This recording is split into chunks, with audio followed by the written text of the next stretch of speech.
जय हिंद साथियों। मैं आर के स्वामी आप सभी का स्वामी क्लासेस फाजिलका में स्वागत करता हूं। साथियों, आज हम प्रमुख लेखक सीरीज के अंतर्गत कवि विद्यापति जी का विस्तृत अध्ययन करेंगे। साथियों, आज की जो क्लास है पीजीटी हिंदी, टीजीटी हिंदी और मास्टर कैडर हिंदी की दृष्टि से बहुत ही महत्वपूर्ण होने वाली है, इसलिए वीडियो के अंत तक जुड़े रहें। वीडियो को लाइक और शेयर अवश्य करें। अगर आप हमारे YouTube चैनल पर नए हो तो चैनल को सब्सक्राइब करें, बेल आइकन को अवश्य दबाएं ताकि आप तक नई क्लास का नोटिफिकेशन पहुंच सके। अगर आपने हमारी अभी तक पहली वाली क्लासेस नहीं देखी है तो आप प्ले लिस्ट में जाकर उन क्लासों को अवश्य देखें और हिंदी की बेहतर तैयारी करें। तो शुरू करते हैं आज की क्लास। 3 नंबर पर कवि हैं विद्यापति जी। विद्यापति जी का जन्म काल 1350 ईस्वी माना जाता है और जन्म स्थान गांव विपसी, मधुबनी, जिला दरभंगा, बिहार माना जाता है। विद्यापति जी का मृत्यु काल 1460 ईस्वी माना जाता है, यानी कि विद्यापति जी का जन्म 1350 ईस्वी में गांव विपसी, मधुबनी, जिला दरभंगा, बिहार में और मृत्यु 1460 ईस्वी में हुई मानी जाती है। डॉक्टर बच्चन सिंह जी ने विद्यापति जी का समय 1360 ईस्वी से लेकर 1448 ईस्वी तक माना है। विद्यापति जी के पिता का नाम गणपति ठाकुर जी माना जाता है। इन्हें यानी कि विद्यापति जी के पिताजी को योगेश्वर की उपाधि प्राप्त थी। आगे देखते हैं। विद्यापति जी के पिताजी ने गंगा भक्ति तरंगिणी ग्रंथ की रचना की। विद्यापति जी की माता का नाम हंसनी देवी जी माना जाता है। विद्यापति जी के गुरु का नाम पंडित हरि मिसर जी माना जाता है। इनके आश्रयदाता शिव सिंह जी व कीर्ति सिंह जी माने जाते हैं, यानी कि विद्यापति जी शिव सिंह जी व कीर्ति सिंह जी के आश्रित कवि थे। अन्य आश्रयदाताओं के नाम है देव सिंह जी, पदम सिंह जी, नर सिंह जी, धीर सिंह जी, भैरव सिंह जी, चंद्र सिंह जी, यानी कि विद्यापति जी इन राजाओं के आश्रित कवि भी थे। आगे देखते हैं। डॉक्टर बच्चन सिंह जी के अनुसार हिंदी साहित्य के प्रथम कवि विद्यापति जी थे, यानी कि डॉक्टर बच्चन सिंह जी ने विद्यापति जी को हिंदी साहित्य का प्रथम कवि माना है। विद्यापति जी हिंदी के प्रथम गीतकार माने जाते हैं। ये यानी कि विद्यापति जी साहित्य, संगीत, ज्योतिष, दर्शन, इतिहास, न्याय, भूगोल के विद्वान थे। आगे देखते हैं। विद्यापति जी के उपनाम का अध्ययन करेंगे। मिथिला के विद्वानों के अनुसार विद्यापति जी का उपनाम मैथिल कोकिल है, यानी कि मिथिला के विद्वानों ने विद्यापति जी को मैथिल कोकिल उपनाम दिया। हजारी प्रसाद द्विवेदी जी के अनुसार विद्यापति जी का उपनाम पंचानन है। हर प्रसाद शास्त्री जी के अनुसार विद्यापति जी का उपनाम पंचदेवोपासक है। डॉक्टर बच्चन सिंह जी के अनुसार विद्यापति जी का उपनाम जातीय कवि अपरूप का कवि है। शिव सिंह जी के अनुसार विद्यापति जी का उपनाम अभिनव जयदेव है। सभी साथी याद कर लेंगे। आगे देखते हैं। बाबूराम सक्सेना जी और हर प्रसाद शास्त्री जी के अनुसार विद्यापति जी का उपनाम कूच कवि है। डॉक्टर राम कुमार वर्मा जी के अनुसार विद्यापति जी के उपनाम कवि शेखर, कवि कंठहर, नव कवि शेखर, खेलन कवि, दशावतार, सरस कवि, महाराज पंडित, राज पंडित, कवि रतन, कविवर, सुकवि और कवि रंजन है। सभी साथी याद कर लेंगे। आगे देखते हैं।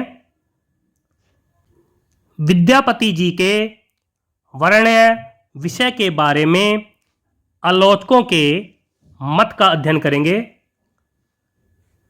श्रृंगारिक कवि मानने वाले विद्वान हैं आचार्य रामचंद्र शुक्ल जी, डॉक्टर राम कुमार वर्मा जी, हर प्रसाद शास्त्री जी,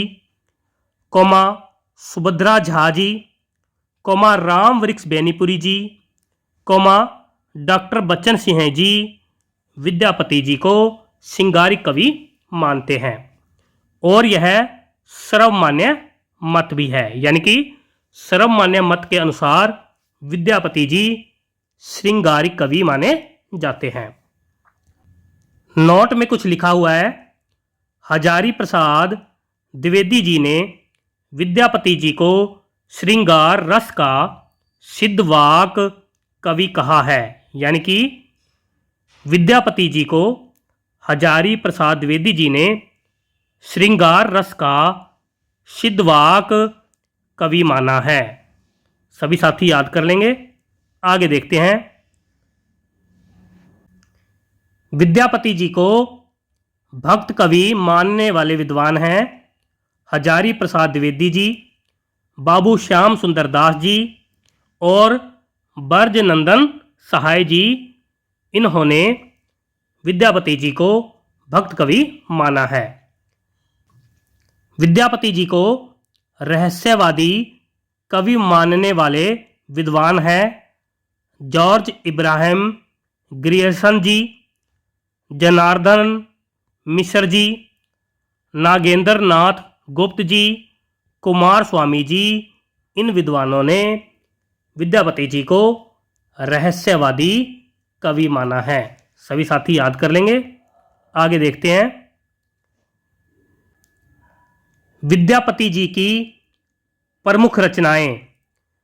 विद्यापति जी ने कुल 14 ग्रंथों की रचना की है, जिनमें 11 संस्कृत भाषा के, 2 अवहट भाषा के, 1 मैथिली भाषा का है। सभी साथी याद कर लेंगे। आगे देखते हैं। क भाग में देखेंगे संस्कृत में रचनाएं, यानी कि विद्यापति जी की संस्कृत भाषा में रचित रचनाएं। नंबर 1 पर है शैव सर्वसंसार, नंबर 2 पर है गंगा वक्यावली, नंबर 3 पर है दुर्गा भक्ति तरंगिणी, नंबर 4 पर है भू परिक्रमा, नंबर 5 पर है दान वक्यावली, नंबर 6 पर है पुरुष परीक्षा, नंबर 7 पर है विभाग सार, नंबर 8 पर है लिखनावली, नंबर 9 पर है गामा पत्रलंक, नंबर 10 पर है वर्ण कृत्य और नंबर 11 पर है मणिमंजरी। सभी साथी याद कर लेंगे। यह 11 रचनाएं विद्यापति जी की संस्कृत भाषा में रचित है। आगे देखते हैं। ख भाग में अवहट में रचनाएं, यानी कि अवहट भाषा में रचित रचनाएं। नंबर 1 पर है कीर्तिलता, नंबर 2 पर है कीर्ति पताका। यह दोनों रचनाएं अवहट भाषा में रचित है। ग भाग में देखेंगे मैथिली में रचना, यानी कि मैथिली भाषा में रचित रचना। नंबर 1 पर है पदावली, जिसे विद्यापति पदावली भी कहा जाता है। सभी साथी याद कर लेंगे। पदावली जो रचना है विद्यापति की, वह मैथिली भाषा में रचित है। आगे देखते हैं। घ भाग में संस्कृत, प्राकृत एवं मैथिली भाषा में मिश्रित नाटक रचना है गोरक्ष विजय। यह एक नाटक है विद्यापति जी का। सभी साथी याद कर लेंगे। आगे देखते हैं। कीर्तिलता रचना का रचनाकाल 1403 ईस्वी माना जाता है। कीर्तिलता रचना की भाषा अवहट या अपभ्रंश मानी जाती है। हर प्रसाद शास्त्री जी ने नेपाल के राजकीय पुस्तकालय से कीर्तिलता की नकल प्राप्त की थी। इस ग्रंथ में कवि विद्यापति जी ने तिरहुत के राजा कीर्ति सिंह जी की वीरता, उदारता और राज्य प्राप्ति के प्रयत्नों का वर्णन किया है। आगे देखते हैं। कीर्तिलता में कीर्ति सिंह जी और वीर सिंह जी द्वारा जौनपुर के सुल्तान की मदद से असलान से पितृवध एवं मिथिला के उद्धार के राज्य प्राप्ति का वर्णन मिलता है। विद्यापति जी ने अपनी रचना कीर्तिलता को कहानी कहा है। सभी साथी याद कर लेंगे। यह तथ्य बहुत ही महत्वपूर्ण है, अक्सर परीक्षा में पूछा ही जाता है कि विद्यापति जी ने अपनी रचना को, यानी कि कीर्तिलता को कहानी कहा है। कीर्तिलता में 4 अध्याय हैं जिन्हें पल्लव कहा गया है। हजारी प्रसाद द्विवेदी जी ने कीर्तिलता को भृंगी भृंगी संवाद कहा है। सभी साथी याद कर लेंगे। यह भी महत्वपूर्ण कथन है, अक्सर परीक्षा में पूछा ही जाता है।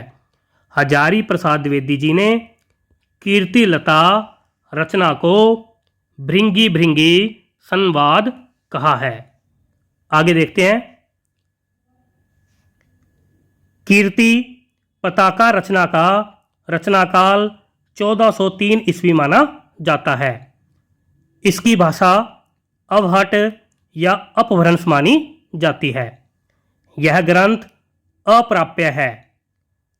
इसकी खंडित प्रति नेपाल दरबार के पुस्तकालय में सुरक्षित है। कीर्ति पताका रचना में राजा शिव सिंह जी की वीरता और उदारता का वर्णन हुआ है। आगे देखते हैं। पदावली पदावली रचना का रचनाकाल 1380 ईस्वी माना जाता है। इसकी भाषा मैथिली मानी जाती है।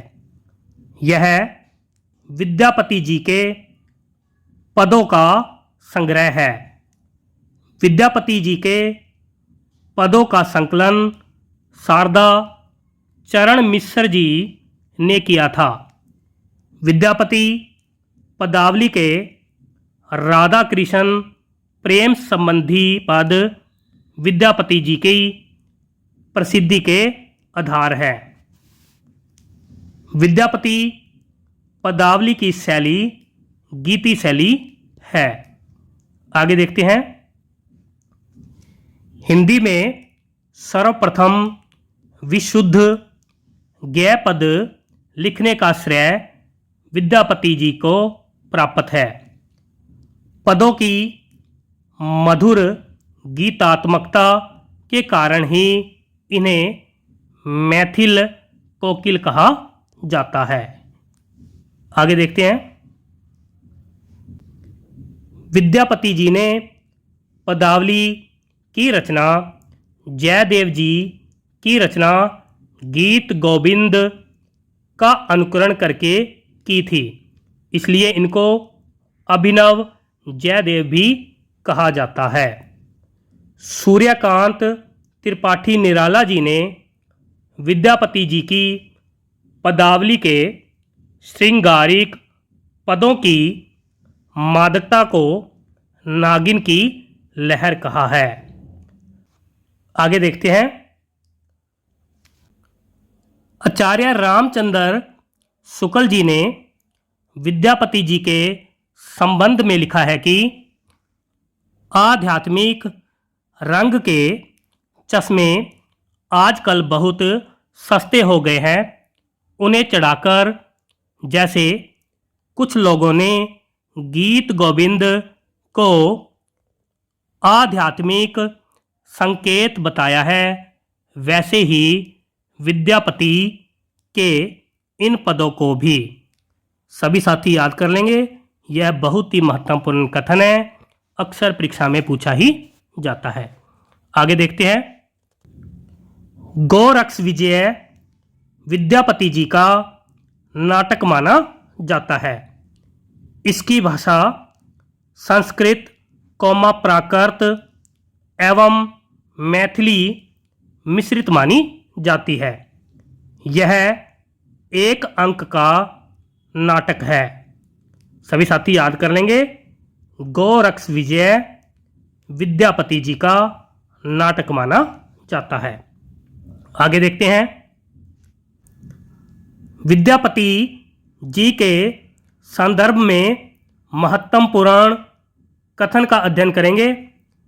विद्यापति जी शैव संप्रदाय के कवि थे। हिंदी में विद्यापति जी को कृष्ण गीति परंपरा का प्रवर्तक माना जाता है।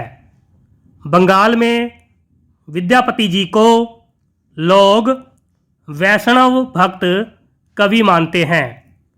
विद्यापति जी ने भगवान शिव की स्तुति में जिन पदों की रचना की, उन पदों को नचारी कहा जाता है। सभी साथी याद कर लेंगे।